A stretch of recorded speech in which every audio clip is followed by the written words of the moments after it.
일단 고주파 리프팅을 하셔야 되는데 하이프 리프팅을 선택을 하게 되시면은 같은 현상이 생길 수가 있어요. 안녕하세요. 저는 닥터스 피부과의 피부과 전문의 변현정 원장입니다. 네, 요즘 리프팅에 관심 있으신 분들이 많은데요. 고주파나 초음파 같은 단어가 잘 와닿지 않고 어려운 단어다 보니까 이해하기 힘들어 하시는 분들이 많으셔서 오늘은 리프팅 입문자용 가이드가 되는 영상을 준비하였습니다.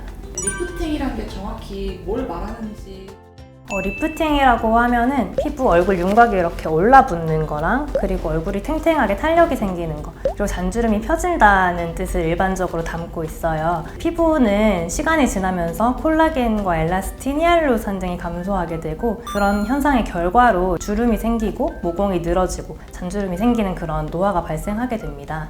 피부는 표피 그 밑에 있는 진피 그리고 그 아래쪽에 근막층까지 다 노화가 진행이 되는데요. 피부 깊숙한 곳에 있는 곳부터 노화가 진행이 되기 때문에 홈케어나 아니면 에스테틱 케어만으로는 좀 개선이 어렵다는 점이 있습니다. 그리고 또 수술 같은 경우에는 절개를 해야 되기 때문에 회복 시간이나 비용 같은 것들이 더 많이 들게 돼요. 그래서 피부과적인 리프팅이라고 함은 이제 이런 단점들을 보완해서 이제 비수술적으로 절개 없이 회복 시간도 줄여서 리프팅을 하는 것이라고 생각하면 되겠습니다.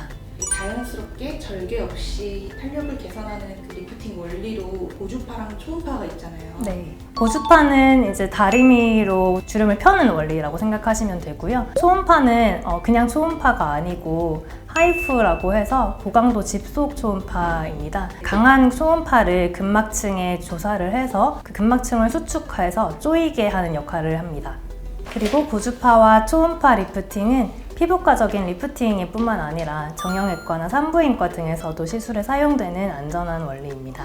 추천 대상이라든지 추천하는 부위가 좀 다를까요? 이제 하이프 같은 경우는 V라인을 원하시는 분들이 많이 찾으세요. 그러니까 얼굴 턱선이 이렇게 처졌거나 아니면 이중턱을 이렇게 올려붙게 하고 싶으신 분들이 하시면 좋고요. 고주파 레이저 같은 경우는 좀 잔주름이 많고 얼굴에 힘이 없어서 탄력을 주고 싶으신 분들, 좀 탱탱하게 보이고 싶으신 분들이 하시면 좋습니다.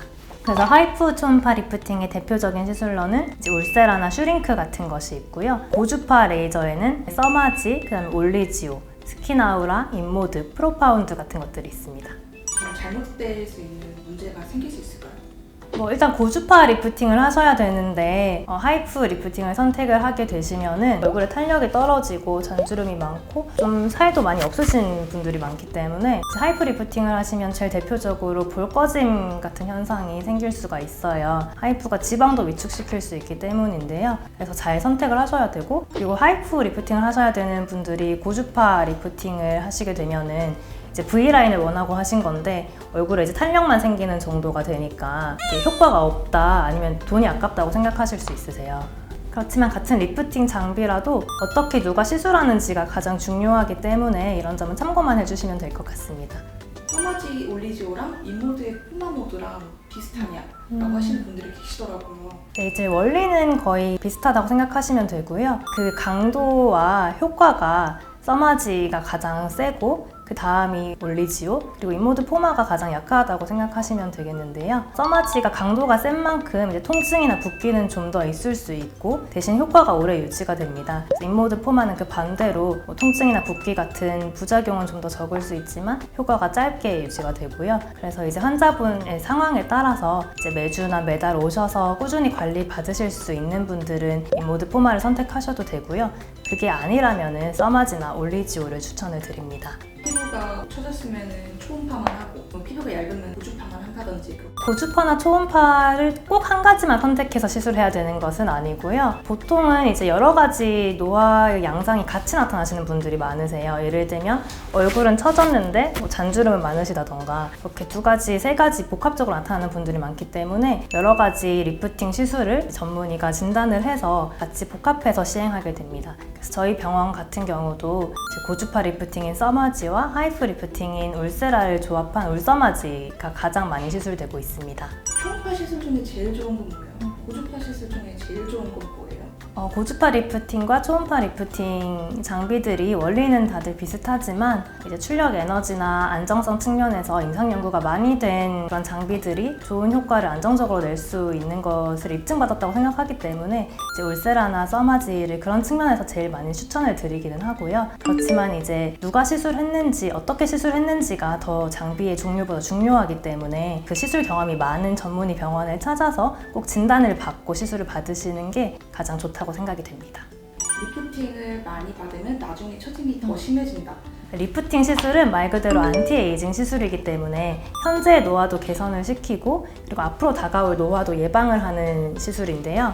이제 한번 받으면 계속 받아야 되는 거 아니냐고 하시는 분들은 이전에 레이저 리프팅을 안 받았을 때보다 받았을 때 노화가 더 빨리 진행되고 그런 게 아니고 꾸준히 하지 않고 방치하게 되면은 노화가 진행되기 때문에 그렇게 생각하는 것이고요. 실제로는 뭐 레이저 리프팅을 받았다고 더 빨리 노화가 진행되거나 그런 것은 전혀 아닙니다. 그래서 피부과 전문의들도 꾸준히 레이저 리프팅을 받으면서 관리를 하고 있기 때문에 전혀 걱정하지 않으셔도 됩니다. 원장님도 받으시죠?